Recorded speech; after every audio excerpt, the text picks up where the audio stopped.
석방하라. 천주교 정의구현 사제단의 이름으로 발표된 첫 번째 성명서였다. 바로 74년 9월 26일 명동에서 미사 봉헌하고 첫 번째 가두 시위, 평화 가두 시를 했었을 때요. 저희들도 시위 경험이 없기 때문에 성당 밖에서 명동 골목 쪽으로 나갈 때는 좀 당황했거든요. 그러면 성가 부리며 기도하면서 나갔는데, 저희 현수막을 들고 유치원법 철폐하라, 중앙정보부 해체하라, 구속된 민주인사 석방하라, 언론자유 보장하라, 서민 대중경제 보장하라, 뭐 이런 여러 가지 구호를 외치면 나갔잖아요. 그때가 미사건에 한 8시 가까이 되었어요. 껌껌한데 지나가던 시민들이 다 그 현수막을 보고 저희들 보더니 다 박수를 치시는 거예요. 모든 시민들이. 그래서 그때서 이 침묵에 동조하시는 분들, 이게 우리들의 힘이구나.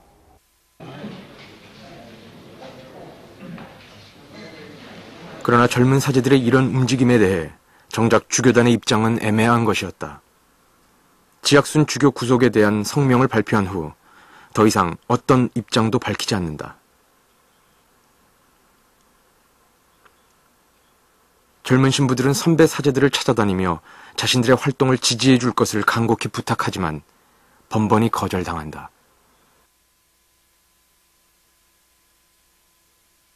(7월 23일) 날 구속이 되고, 그 다음에 8월 초에 우리 신부님께 15년 구형이 내려지고, 뭐 이런 사건들이 벌어지는데도 불구하고 주교단에서 공식 입장에 안 나타나기 시작하는 겁니다.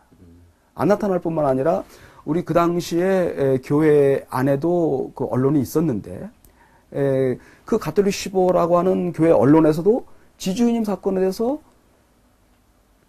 말하자면은 언급을 잘 하질 않는 거예요.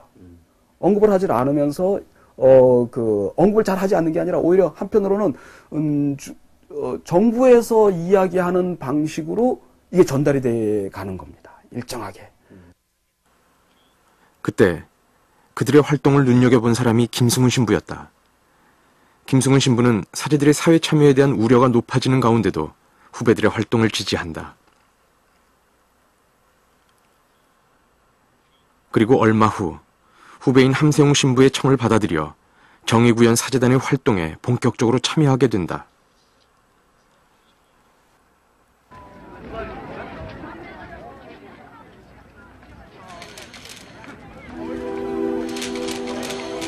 (1975년 2월 17일) 박정희 정권은 지학순 주교를 석방한다.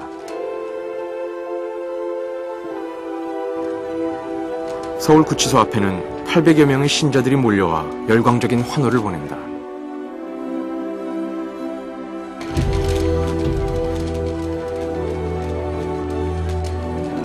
지학순 주교가 구속되어 있던 226일 동안 정의구현 사제단과 김승훈 신부는 명동 성당에서만 20차례에 가까운 기도회를 열고 수많은 성명서들을 발표했다. 그렇게 그들은 이 땅의 민주화를 위한 힘찬 발걸음을 내딛었다.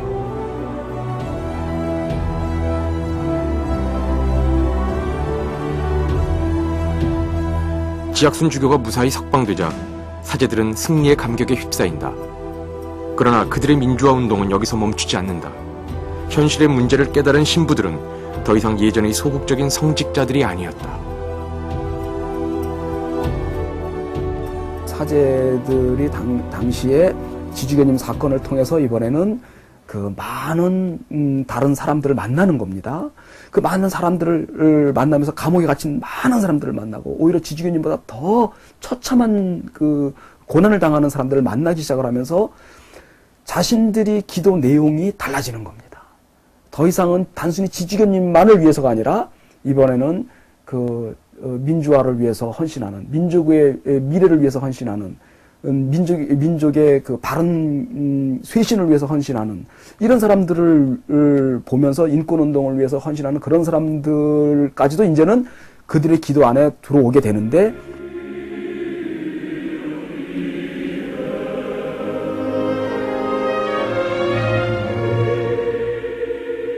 정의구현 사제단의 활동이 본격화되자 젊은 신부들의 사회 참여를 놓고 천주교 내부에서 비판의 목소리가 쏟아져 나오기 시작한다.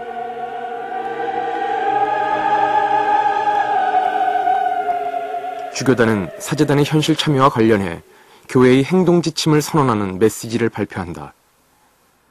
정의구현 사제단의 기능을 주교단의 감독을 받는 정의평화위원회에 흡수하고 시국 문제에 대해서도 교회가 사회 참여를 자제해야 한다는 태도를 보인 것이다.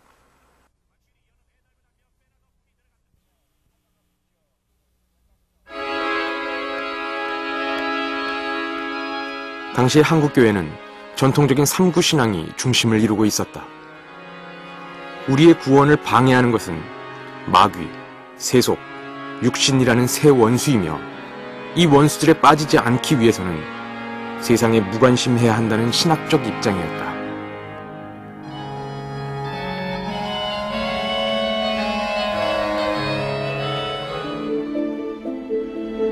그러나 젊은 사제들의 생각은 달랐다. 그들은 제2차 바티칸 공의회 정신에 뿌리를 두고 있었다. 1962년부터 3년간 계속된 제2차 바티칸 공의회는 현대 세계에서 요청되는 교회의 사명이 무엇인지 새롭게 인식할 것을 촉구한다.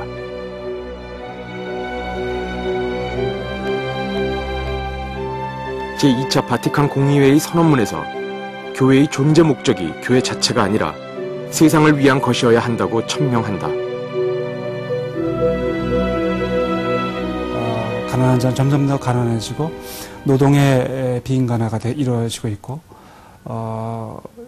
그 다음에 국가 간의 전쟁이 많이 일어나고 있고 자연이 파괴되고 있는 이런 상황 속에서 바티칸 공의회 2차 공의회에서는 이런 문제들이 중요하다, 해결해야 된다 이렇게 생각하고 그것을 신앙의 가장 중요한 요소로 이렇게 수용을 했던 겁니다. 사회 문제를. 그전에는 이러한 문제가 신앙의 중요한 문제로 이렇게 인정되지는 않았던 것이죠.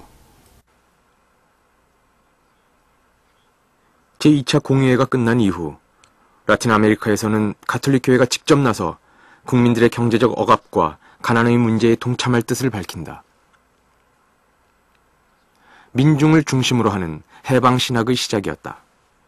해방신학은 한국의 젊은 사제들에게도 사상적으로 큰 영향을 미친다. 그러니까 마지막에 사회 속에서 가난한 자, 눌린 자들의 해방을 위한 실천, 기독자들의 실천이 먼저고 그것을 성찰해 나가는 것, 그것이 바로 신학이다. 그래서 운동이 먼저라는 것을 먼저 이 책에서는 강조했어요. 그러니까 이러한 말씀에 우리 가톨릭 신부님들이 먼저 사회에 참여를 했던 것이죠.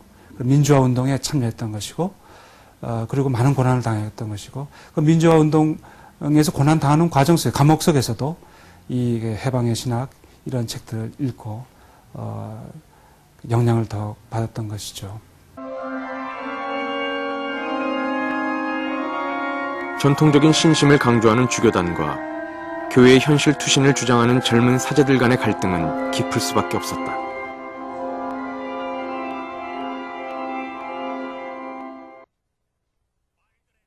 수원교구의 김남수 주교는 민주주의도 상대적인 가치를 가질 뿐이라며 교회의 현실 참여를 반대한다. 정치는 본질적으로 국가의 경제 발전과 물질 생활의 복지를 도모하는 것이다. 이 목적을 달성하기 위해서 시대와 지역에 따라 혹은 독재, 혹은 민주 양식 또는 그 중간